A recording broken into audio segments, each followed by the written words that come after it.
Yes, ladies and gentlemen, episode 23 of Pokemon Horizons titled The Blazing Galarian Moltres just dropped, and after struggling last episode, our heroes head back to fight Galarian Moltres. Will they be able to calm it down and beat it this time? Let's find out.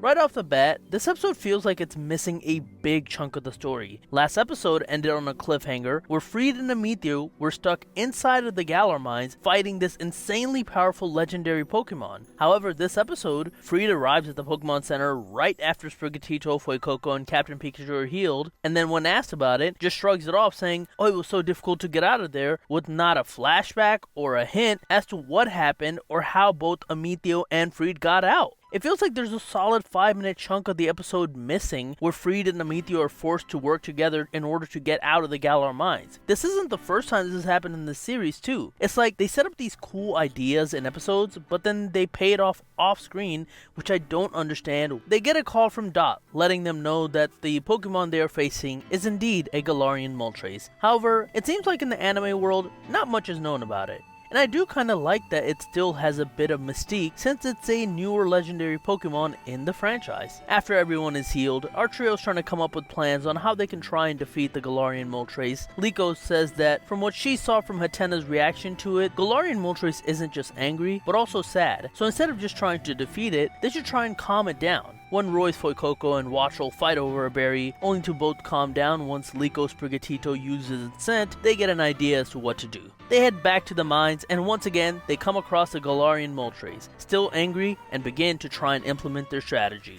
While Roy and Friede take Galarian Moltres' attention by having Fuecoco and Charizard use Flamethrower, Liko's Sprigatito would try and add its aroma to leafage and send it towards Moltres, hopefully calming it down. However, the move isn't powerful enough and doesn't reach it the first 2 times they try. Galarian Moltres repels the attack by flapping its wing, creating a gust. Even when Liko rides on Charizard to attack it from closer range, it flaps its wing to create the gust to prevent it from being hit by the attack. Liko tries to talk to it to try and figure out why it's so upset, but Galarian Moltres isn't hearing it. It even uses its flame-like aura, and Cap has to prevent it from affecting everyone by using Volt Tackle on it, doing massive damage to itself in the process. Even when the ancient Pokeball Liko has containing Lucius's Arboliva appears, the Galarian Moltres is still upset. However, Liko is determined to try and figure out why it's so upset and show it compassion because, as Kabu says, there's more than just battling to being a good Pokemon trainer, and that's what Liko wants to be. She wants to be a trainer that shows compassion to Pokemon. With this belief and Arboliva taking damage from Galarian Moltres, Arboliva's Seed Soar ability activates, putting grassy terrain on the field. This refreshes all of our Pokemon in the field, and it also gives Sprigatito's grass-type moves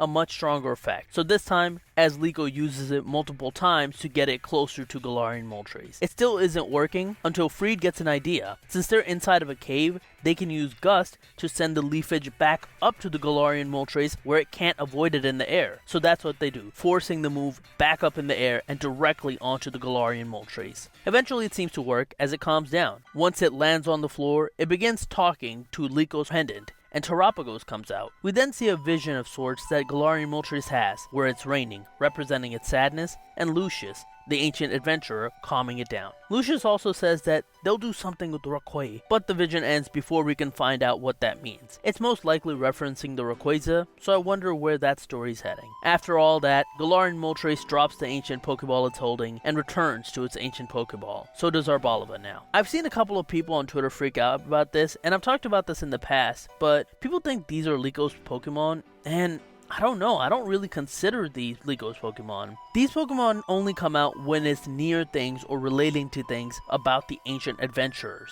It isn't something that Liko can just call on whenever she wants if she just wants to battle someone random. So that's why I don't really consider it her Pokemon.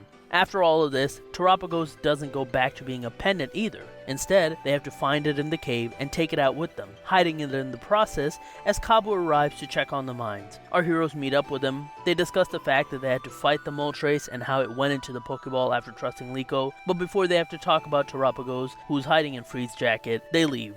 For now, since it's not going back to being a pendant, they'll have to figure out what to do with it in the ship.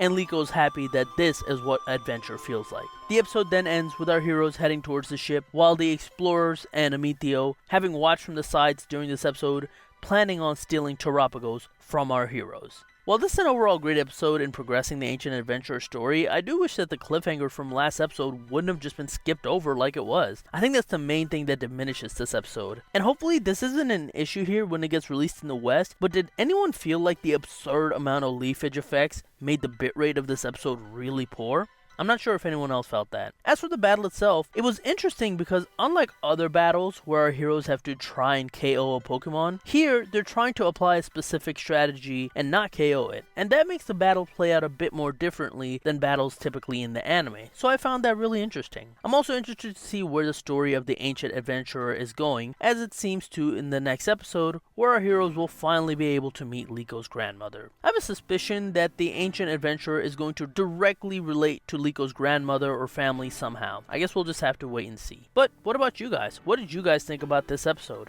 Let me know in the comments down below. Be sure to like, share, subscribe. You can follow me on Twitter at TheRealPDGaming, and that is it. I will talk to you guys later. Peace.